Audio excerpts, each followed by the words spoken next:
cara, vamos montar um canal sobre Inter, né? O que a gente sabe fazer, a gente foi setorista de Inter a vida inteira. Ele, vamos. E aí o Alexandre também chamou o Lucas, a gente formou daí o Voz do Gigante. O Inter, a zaga que o Inter teve uma época, Tafarel, Vink, Aloysio Pinga e Mauro Galvão na esquerda. E não ganhou nada. Porra, se fuder, cara, sabe? Que dá a liga, né? Dá a liga. Não sei o que tu pensava naquela final de Inter e São Paulo, mano, mas eu pensava que, pô, sabe, parece que não é pra nós, sabe? Não é. Nunca vai acontecer. E acaba o jogo com aquela saraivara de escanteio de São Paulo pra área do Inter. E eu, meu Deus do céu, eu tô quase infartando. Né? Acaba esse jogo. Enxerga o Fernandão de branco, né? Erguendo uma taça de branco. Pensei, pô, aí tu tem dois momentos. Ou é o Fernandão mesmo erguendo a taça com uniforme branco, ou o Fernandão como um anjo, assim, porque depois, né? Depois de falecer, que, enfim, infelizmente, né? Presença Colorado, uma resenha pro torcedor colorado. Salve, salve Academia do Povo, salve, salve Nação Colorada, é isso aí, eu sou o Mano Chandes, estamos aí mais uma vez aqui no Presença Colorada, sempre um prazer, uma honra poder falar sobre uma pauta tão positiva para o Esporte Clube Internacional, resgatando a nossa história e a nossa memória. Então não deixa de seguir a gente, de curtir, de compartilhar, seja no Instagram, no TikTok, no Facebook ou aqui mesmo no YouTube. Fica a teu critério, tá? Pô, hoje tenho a satisfação de ter um cara que eu sou fã dele porque ele é muito coerente, um cara muito inteligente, sabe tudo de futebol. Há algum tempo já se posicionou, obviamente, a favor do Inter nesse sentido, mas ele sempre teve um olhar lógico. Então é um prazer mesmo. E antes eu queria também comungar com todos aí um outro prazer que nós temos aqui no Presença Colorada, exatamente, Colorada. Mas é o seguinte, galera, a partir de agora, pô, temos um grande parceiro aqui para nos ajudar a divulgar e multiplicar cada vez mais a nossa audiência. Então, queria agradecer a KTO e a todo o time da KTO aí que acreditou no projeto aí e que vai nos ajudar a divulgar. A KTO que tem, né, uma relação com o Rio Grande do Sul, assim, entendeu muito bem a cultura do gaúcho e vem, de certa forma, se aproximando muito mais das pessoas que formam opinião, principalmente voltadas ao esporte aqui no estado do Rio Grande do Sul. Então, né, eu já era do time da KTO e agora temos aí a grande presença de ter a KTO junto com a gente. Muito obrigado. Tenho certeza que vai nos ajudar, vai trazer convidados, etc. E como eu falei, para mim é um prazer hoje poder estar aqui com ele. Uma grande presença sempre, né? Porque aqui do nosso lado só tem grandes presenças, apesar que é difícil de ter alguém maior do que eu, mas vamos embora. Mas ele é literalmente uma grande presença. Tudo bem, Leandro Bessa? Seja bem-vindo. Tudo bom, mano? Uma Obrigado. honra de estar aqui. Parabéns pela camisa, gostei, né, cara? Pô, faz essa conexão entre vamos lá, né? o metal e o futebol, né? Seja bem-vindo. Obrigado, mano. E como é que foi essa relação?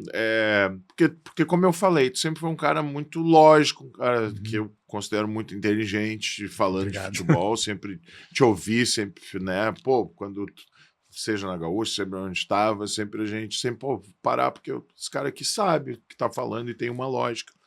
E daqui a pouco, bom, tu, né, te anuncia Colorado. Como foi pra ti, que é um cara assim, que não gosta de confusão, que não gosta de treta, é um cara do bem, um cara que sempre teve o debate do futebol no alto nível, viver nesse limbo, digamos assim, com esse amor do Inter e ao mesmo tempo, né, sendo na tua profissão, tendo a tua isenção, tendo a tua história mais voltada justamente para o esporte, não para o internacional.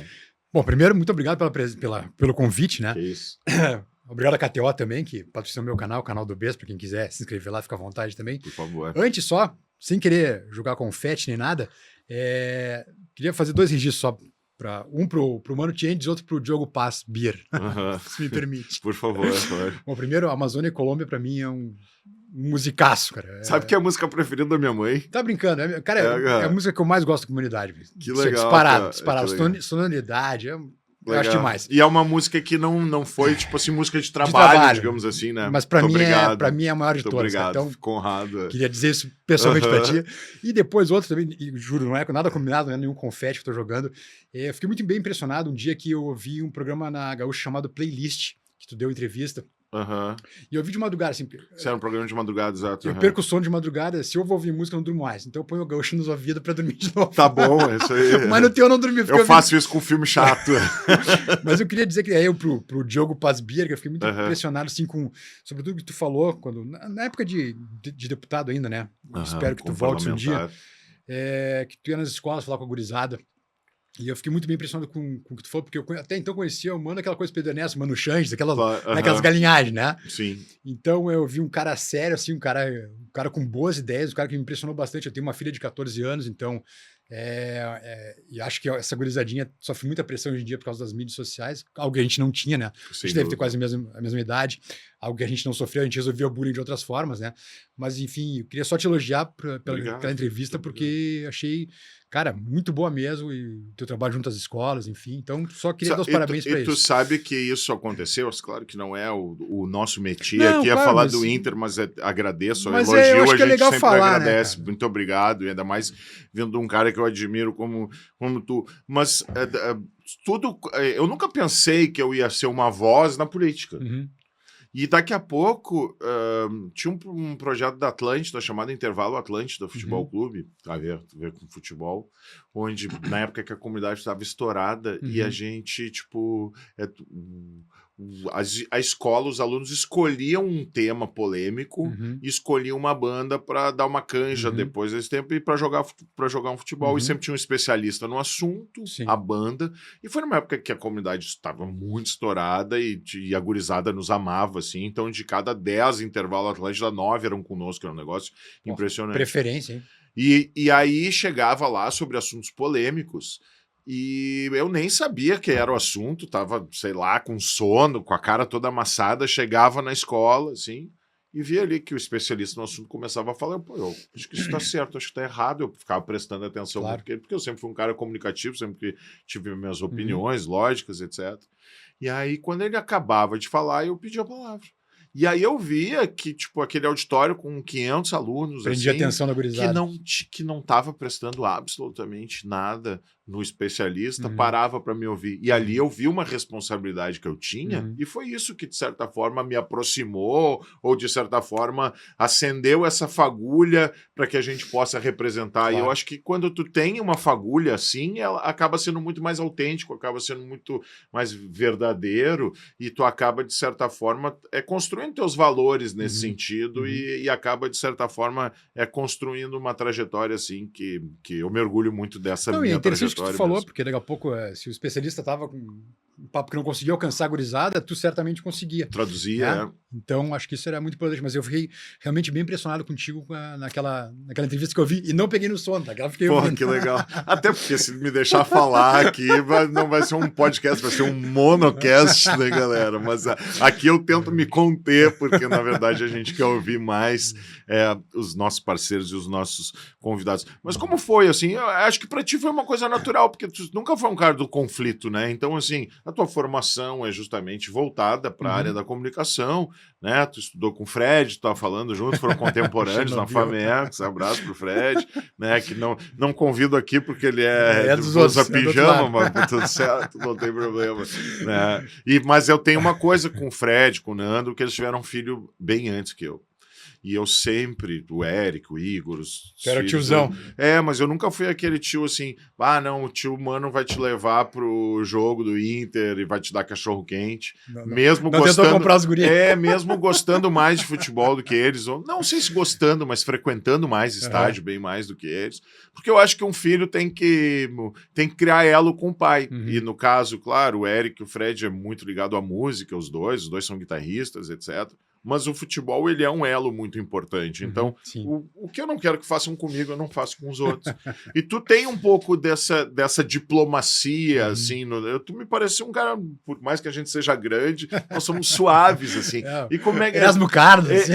Isso aí. E como é que foi isso pra ti, assim, essa mudança? Foi natural? Foi porque tu viu, justamente por causa do Vozes, que tu precisava ter um esclarecimento maior para um público mais relacionado ao Inter? Aquela coisa, mano, eu tava 16 anos de 0 hora, e esses 16 foram 14 cobrindo o Inter, Então, eu fui demitido a 0 hora no início um pouquinho antes da pandemia começar ali, em janeiro de 20. E aí eu e o Alexandre Ernst tivemos eu liguei para o Alexandre Ernst um dia, que eu trabalhei com ele também já na Zero, e, cara, vamos montar um canal sobre Inter, né? O que a gente sabe fazer, a gente foi setorista de Inter a vida inteira. Ele, vamos. E aí o Alexandre também chamou o Lucas, a gente formou daí o Voz do Gigante. E aquela coisa, os guris já identificados, os dois, né? E a gente num canal super nichado, assim, super, né? Pra o Colorado mesmo. Daí eu acho que 2, 3 meses de canal, né? Eu disse que era Colorado, enfim, não. Mas foi tranquilo, assim, mano. Foi tranquilo, não houve muita repercussão. Até hoje levo corneta assim dos gremistas no Twitter, né? No X ali. Mas às vezes uns isentão, não sei o quê. Não. Já Sim, mas a gente estava falando justamente isso nos bastidores. Não é porque tu é identificado que tu não pode fazer uma análise lógica do futebol. Bem pelo contrário, né? Uhum. Tem exemplos, o Guerrinha teve aqui. O Cláudio Cabral mesmo, né? O próprio Cláudio Cabral, exatamente. Uma baita referência nesse sentido. E às vezes tu consegue até ser mais incisivo, ser mais crítico, sem ter que ter também melindre para, pô, não posso falar isso aqui, porque senão daqui a pouco a torcida... Eu era muito mais visceral quando escrevia de Inter do que quando escrevia de Grêmio, né? Sim. Na Zero, no Correio do Povo também. E essa relação com o jornalismo esportivo veio por essa paixão do futebol? Quando é que tu te decidiu isso também? Aquela coisa já de piá, quando jogava botão, já ficava narrando o jogo de botão, né? Aquela punheta toda. Claro. E aí, chegou a época de faculdade, terminar colégio, fazer jornalismo então. E aí eu acabei indo pro jornalismo esportivo, né? Logo de cara. Fiz tudo, no Correio do Povo trabalhei de tudo, até no agro eu trabalhei, mas depois acabei indo para futebol mesmo. E o Vozes do Gigante, conta um pouco assim da história cronológica do Vozes, porque o Lucas esteve aqui, o Ernest também, quando puder, tenho certeza que vai estar aqui um dia conosco também, vai ser um prazer. Mas como é que foi cronologicamente?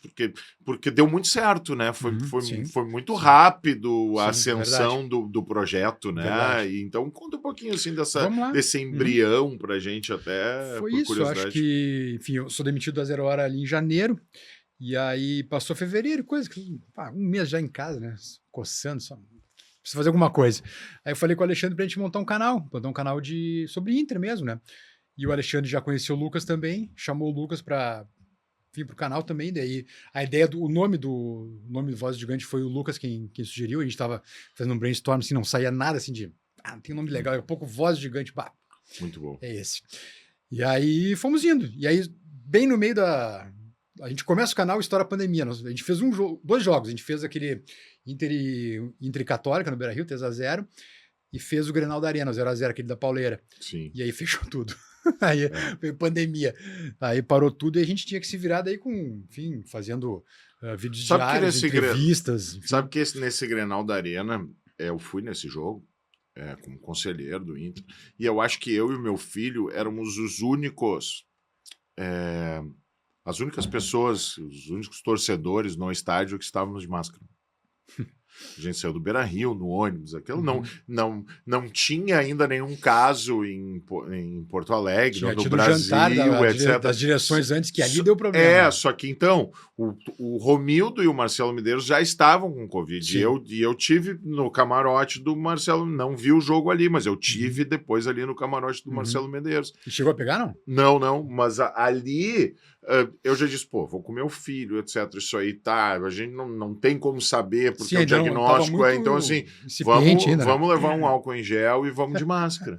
E logo depois dali teve o jantar, onde os presidentes participaram, etc. Então ali que a coisa começou. O conselheiro do Grêmio acaba morrendo, né, de Covid. Exatamente. Quem era agora, mas enfim, acabou falecendo. Me deu esse lápis também. E justamente ele estava no jantar. E aí, claro, a pandemia, de certa forma, ela suportou muito também projetos como Vozes, né? Sim, porque estava todo mundo em casa, né?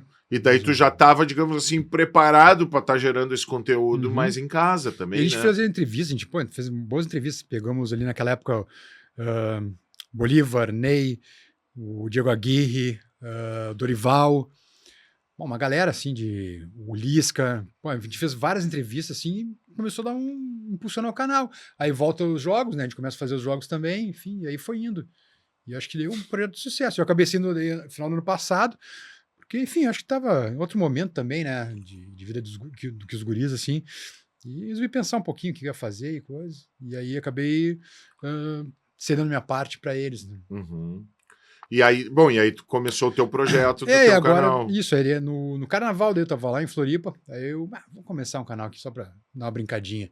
E aí foi indo, vamos ver até onde vai a coisa. Ah, com certeza. Mas o importante é que a gente faça o que a gente gosta e tenha autenticidade. Ah, sim. Então aí as coisas fluem de uma maneira E muito muito mais bacana esperançoso mesmo. pra ver se chulhar a Libertadores, né, mano? Vamos Pô, ver o cara, que dá. eu tô, pra quem não sabe, a gente tá gravando este episódio dia 21 de setembro, na véspera do jogo, né? Eu já comprei passagem também, já tô. Tá todo mundo nervoso, não tem como não estar nervoso, né? E agora, pra mim, é 50-50, assim. Eu torci muito pro Olímpia passar, porque pra mim era Também. muito mais passável. Acho que o Fluminense é um time assim que ele oscila muito, mas se tu pega o Marcelo e o Ganso num dia diferente, complica as coisas. E tomara que o Inter tenha humildade para saber jogar contra o Fluminense. Tenho certeza que já mostrou isso contra o Bolívar jogando fora, que mudou o jeito de jogar. Então eu espero Foi que o Inter tenha essa inteligência assim.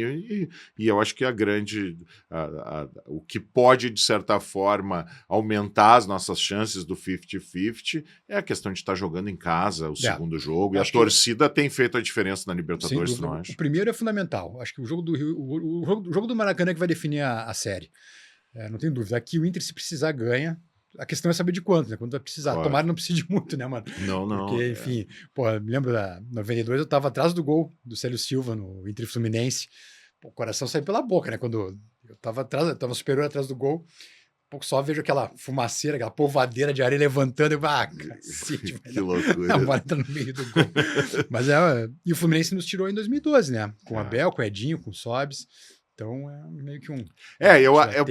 Tomara que a pressão de nunca ter ganho, de certa forma, faça com que o Inter possa se aproveitar disso. Pode ser. Eu espero um bom resultado. Até porque a produção está me lembrando que esse programa vai ao ar na segunda-feira, antes do jogo. Então nós já estamos assim no time correto, mas é legal ser transparente com as pessoas. E gravando horas antes de Atlético e Inter, né? Exatamente. Não na hora, obviamente, porque nós vamos estar vendo o jogo.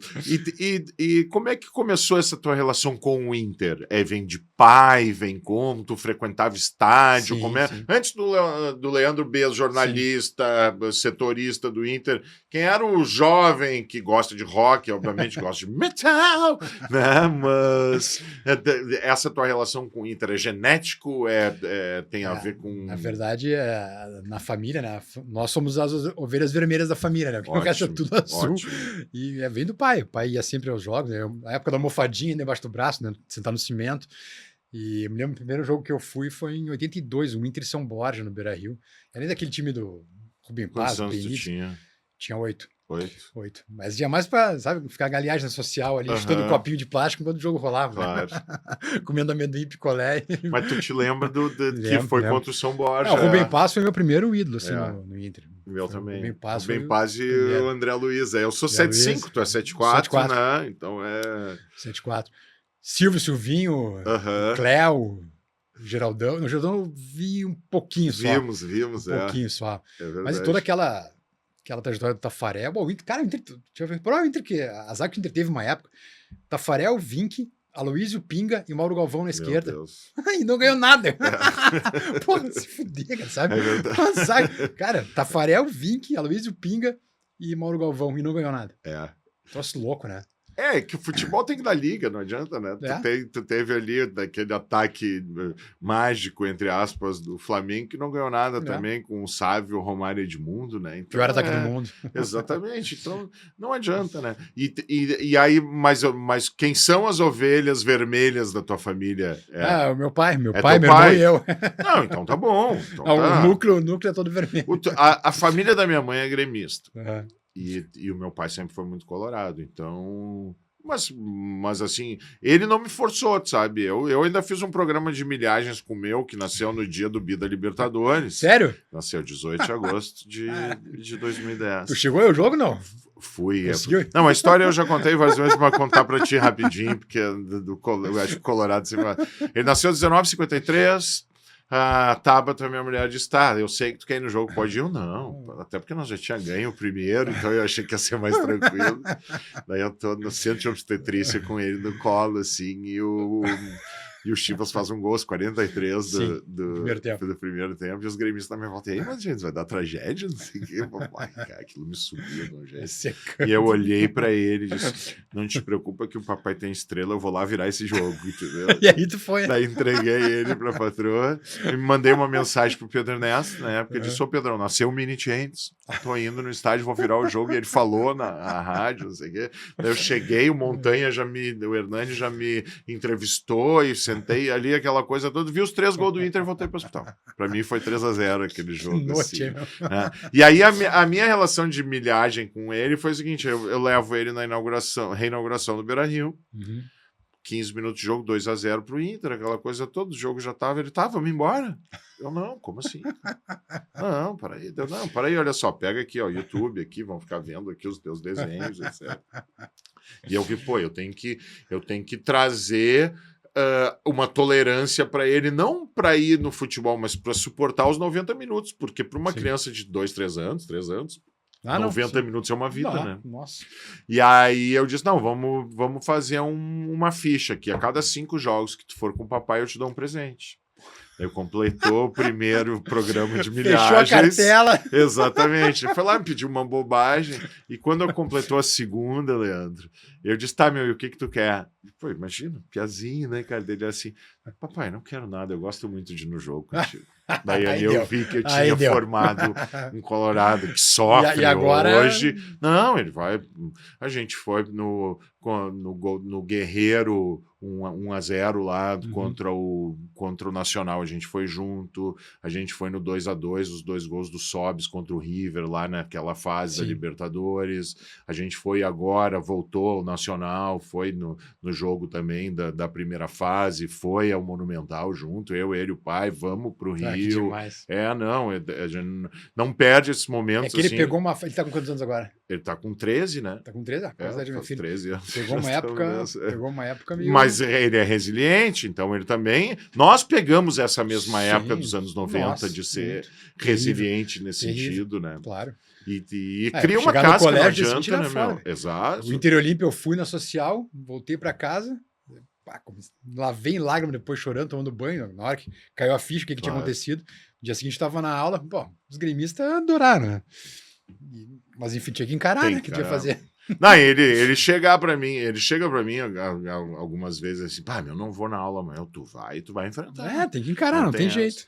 Porque, como eu sou muito identificado, os amigos dele ainda pegam mais no pé, assim. Mas não adianta, cara. E eu acho assim, ó, não sei se tu tem filhos já. Tem uma menina. Tem uma menina. Então, mais ou menos a mesma idade, né? E aí, Bez, o que eu acho é que hoje a gente tem tanta dificuldade de criar vínculos com essa geração, que quando tu cria como futebol, né? E eu hoje como artista, assim, coisa que mais me orgulha é vir um cara mais novo, assim, pra mim dizer, eu tô aqui porque minha mãe me mostrou, porque meu pai era muito teu fã, não sei o quê. Então, assim, eu posso ser o que o Inter é pra mim e pro meu filho, para algumas pessoas, assim, claro, de uma proporção muito menor, não estou querendo me comparar ou me achar melhor do que ninguém. Mas é interessante isso, porque, por exemplo, o meu vínculo com a minha filha é mais esse bond aí que tu tá falando, mais seriados e música. Por exemplo, agora no fim do ano a gente vai no Primavera, porque eu e minha esposa, a gente nunca viu o The Cure ao vivo, e a gente tá louco para ver, e ela também gosta, então vamos todo mundo para Interlagos no fim do ano para ver o The Baita Cure. banda, baita Fomos banda. no Kiss, vamos no Red Hot agora, no fim do ano também. Enfim, e essa ligação. E seriado, né? Tipo, Big Bang, Aham, Friends, que esses legal. bobeiras aí, mas Claro. é o Não, momento que consegue unir todo sem mundo, né? dúvida, sem dúvida. É importantíssimo, porque se hoje, até porque hoje, assim, a gente acha que está monitorando um adolescente e não está Não vendo tem nada do que como. está Não acontecendo. tem Então, como. se tu não criar uma relação verdadeira, é muito difícil. É. E o Inter construiu isso muito. E acho que também pela relação que eu tenho com meu pai, Bess, porque eu e o pai sempre fomos muito junto no estádio. A gente sempre viveu muito isso, assim. Então, hoje eu vou com meu pai, que tem 81, e com meu Tá com filho, que tem 81 já. 13. Meu velho 81. tá com 81. E foi subir os degraus do Monumental lá devagarinho. Mas vai pro Rio. E se Deus quiser, vamos E duas o homem vezes pro desistiu de Rio, ser né? presidente e ainda vai tentar mais uma vez? Desistiu. Não vai tentar mais, não. Eu acho assim, o ser presidente de um clube como o Inter é uma máquina de moer carne, né? Nossa. Uma pressão, assim. Então, quando ele perde para o Pífaro ali na eleição dos 100 anos ali, que é nosso slogan, até Inter 100 anos, 100 donos, né? Que o Inter precisava ter, digamos assim, Sim. uma pluralidade nesse sentido. Ali ele disse, pô, aqui era o momento, agora eu tenho que cuidar dos meus negócios, tenho isso, assim, então a partir dali ele já desistiu. Mas está aí sempre para ajudar o Inter, sempre para a gente estar sempre à disposição nesse sentido, porque não adianta, é família, é paixão, né? Sabe que nessa época da pandemia, eu pensei muito assim e vi muitas pessoas migrando, indo para Lisboa, indo para os Estados Unidos, etc. Assim. E eu até fiz um exercício na minha cabeça, tipo assim, tá, se eu fosse morar fora do Brasil, assim, onde eu moraria e eu ia ser feliz ou não. E aí eu vi que tudo poderia funcionar. E que só uma coisa ia me deixar muito triste, que era o Beira-Rio. Que é essa coisa de Isso pesou para ti? Não pesou porque nunca passou pela minha cabeça sair do Brasil, entendeu? Até porque a minha história, a minha família está muito ligada com o nosso país e com o nosso estado. Não tem nem como pensar em sair do Rio Grande do Sul. Mas o exercício que eu fiz... tipo assim, já diz, não, mas vem cá, imagina, para ir num jogo do Inter, que ir ali para xingar um juiz ou para não sei o que, etc., que o cara pega o carro e em 15 minutos está ali, eu ia ter que fazer um esforço, e eu acho que isso, estar longe do Beira-Rio ia me frustrar muito, assim, como pessoa, e até por essa relação de pai, filho e pai, não, etc. Totalmente compreensível, né? E porque é aquela coisa, né, mano? Tu sendo estrangeiro, um país que não é o teu, sempre é mais difícil também, né? Sempre vai ser o estrangeiro, né? De alguma forma, vai ter algum preconceito, alguém que vai te tentar diminuir em algum momento, né? É aquela coisa, o estrangeiro é a minoria no outro país do outro, né? Não adianta, é verdade. E aí tu acaba deixando de ser, né? E a minha história como músico, etc., tá toda aqui, não passa isso pela minha cabeça, e acho que a gente tem que se esforçar cada vez mais para fazer o nosso país melhor, né? E não ir para um país que a gente acha melhor. Eu acho que o desafio é mais árduo, mas ele dentro de casa, mas né? é mais valioso, verdade. exatamente. Agora estava falando de música, né? Desculpa. Por favor, é um bate-papo. É engraçado que a gente tinha as bandas mais irônicas, né? Mais de letras muito boas, sonoridade muito boa, mas com deboche também, como é a comunidade, como era Tarcísio Meiras, por exemplo. Também, né? Todos gurizados, Tarcísio Meiras, época do Garagem Hermética, né? Fantástico. Maria do Relento também. Sim. Né? E isso meio que acabou, né? Não tem mais ninguém surgindo assim com essa verve, né? Eu acho, que eu acho assim, ó, eu acho que a internet ela é muito boa e muito ruim para quem faz música, porque ao mesmo tempo o que acontece? Tu acaba criando uma receita de bolo para viralizar e o leque é muito amplo, então assim para te acontecer, tu tem que fazer muito parecido com os outros, então é difícil. E eu acho que aí tu perde muito essa autenticidade, porque as pessoas elas querem mais fazer sucesso do que fazer música. E tu tem que fazer música para ti. E o fazer música para ti, no momento que tu tem uma autocrítica e que as coisas ficam registradas para sempre na internet, ela é muito perigosa. Eu acho que, por exemplo, se o Tarantino fizesse o Pulp Fiction hoje, ele ia ser cancelado. E é um filme é um filme que, de certa forma, foi uma locomotiva cultural para nossa geração, por exemplo, sabe? Né? Então, inclusive musicalmente, né? Então o que eu quero dizer assim é que antes da internet, a gente podia usar mais. Hoje, o medo de ser cancelado, de certa forma, faz com que todo mundo acabe criando uma coisa mais robotizada. Mas o próprio futebol tem isso, né? Sim. Porque o futebol brasileiro, ele perde, digamos assim, aquela formação do camisa 10 para fazer a indústria dos extremas, né? Verdade. Então, hoje tu fabrica extrema porque o futebol, onde está o dinheiro é na Europa, e a Europa precisa de extrema, porque joga de primeira. E isso é um troço meio louco, né? Porque tu vai ver, a gente teve, eu acho que essa última seleção foi a seleção mais europeia que a gente já teve, né? Todo mundo joga fora, né? Tanto que às vezes tu nem sabe quem é a seleção brasileira, né? Sim. E a nossa época a gente sabia quem era 82, 86, a frustração de 90 na Itália, enfim, a gente sabia quem eram os caras, sabia quem era o time, né? Hoje tu não sabe quem é a seleção brasileira, e é toda de fora, e quando tu imagina que vai ter um desempenho diferente, por ser toda estrangeira, né? Tem um desempenho, chega numa Copa e perde para a Croácia, quase nos acréscimos, né? Deixa empatar e perde, e depois acaba sendo eliminado. Então, é um troço meio estranho, né? Pelo menos para mim é um. Não, é perfeito, eu concordo em gênero e grau. Eu acho que a base brasileira hoje, ela forma jogadores para a Europa. E ela não forma jogadores para ser disruptivos a ponto de o Brasil voltar a ser uma potência muito maior no futebol que os outros. Então tu acaba nivelando tudo, porque é muito mais fácil de tu criar um extrema do que tu criar um camisa 10 genial, que é o cara que em um lance vai acabar com o jogo. Né? E aí, claro, tu tem menos espaço na várzea, tem menos espaço no futebol brasileiro, nas séries, justamente para esse tipo, porque pela tal da intensidade que hoje é fundamental. Sim. Hoje a intensidade ela está acima do talento, no meu modo de ver, infelizmente. Mas é para onde o futebol está indo, então tu tem que, de certa forma, sei lá, criar... O Choco aqui, quando veio aqui também, ele falou muito da importância lúdica do futebol de salão para formar atletas e para formar cidadão, porque o futebol de salão, a bola tem que passar por todo mundo. No campo, tu bota 11 piá para cada lado, vai ter um piá que vai driblar todo mundo e vai fazer o gol. Sim. Só que os outros 10 vão se frustrar e vão se afastar do futebol. Então, tudo tem isso, assim. Então, eu acho que um pouco de equilíbrio nessa formação de atletas, de não só olhar para o mercado europeu, mas também entender a negritude do futebol brasileiro, a malemolência. Eu acho que isso acaba sendo fundamental.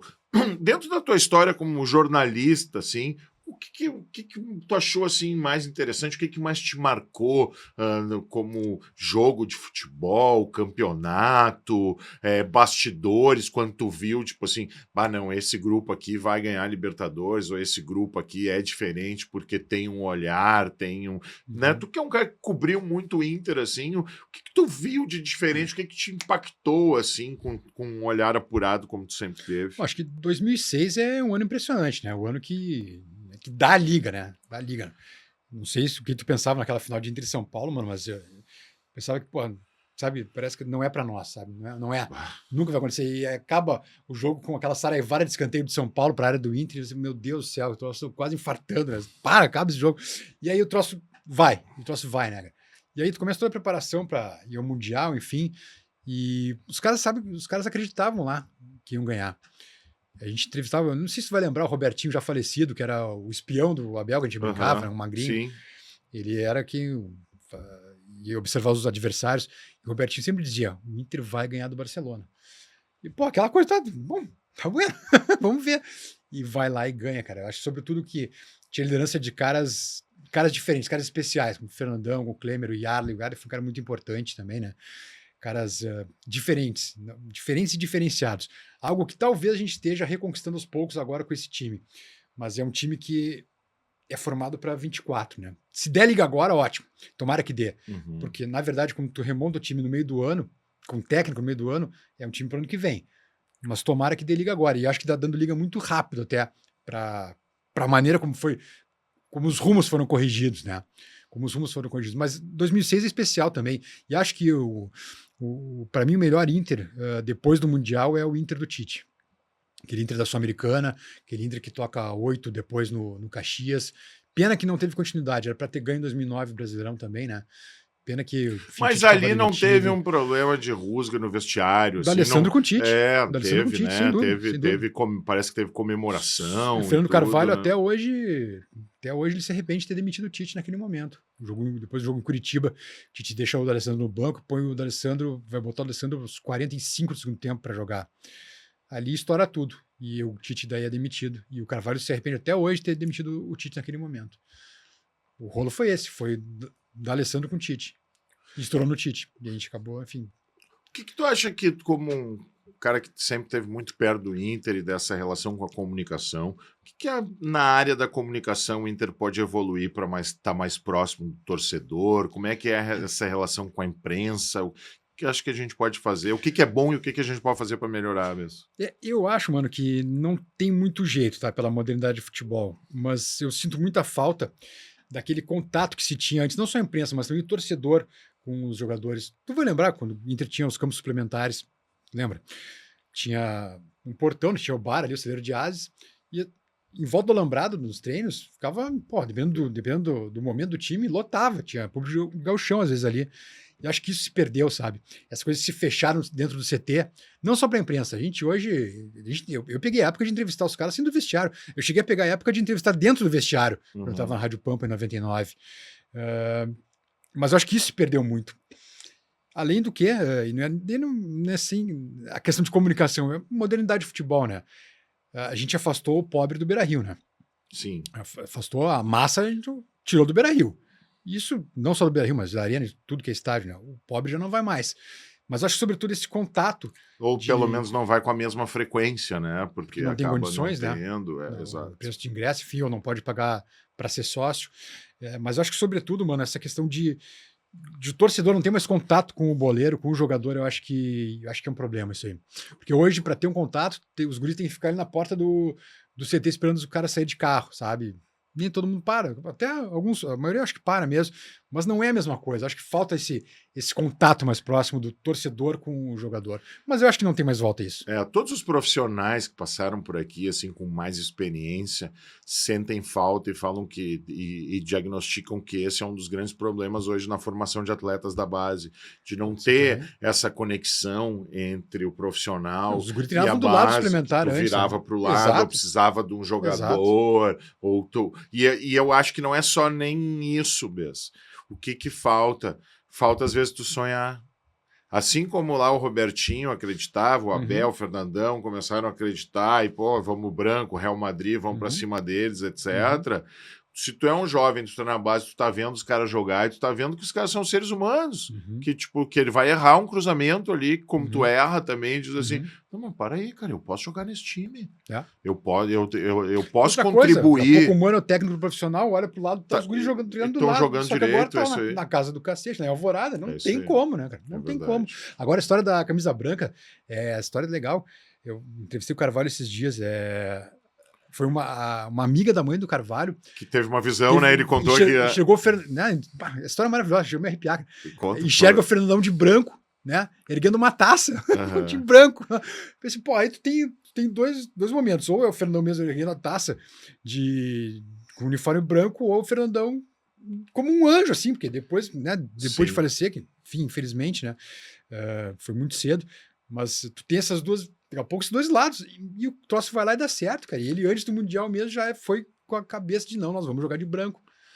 Não, eu acho que as duas coisas. Eu acho que ele virou um anjo do Inter e a visão ela pode ser ambígua nesse sentido. Exatamente, né? Ele disse que era uma senhora muito crente, enfim, religiosa.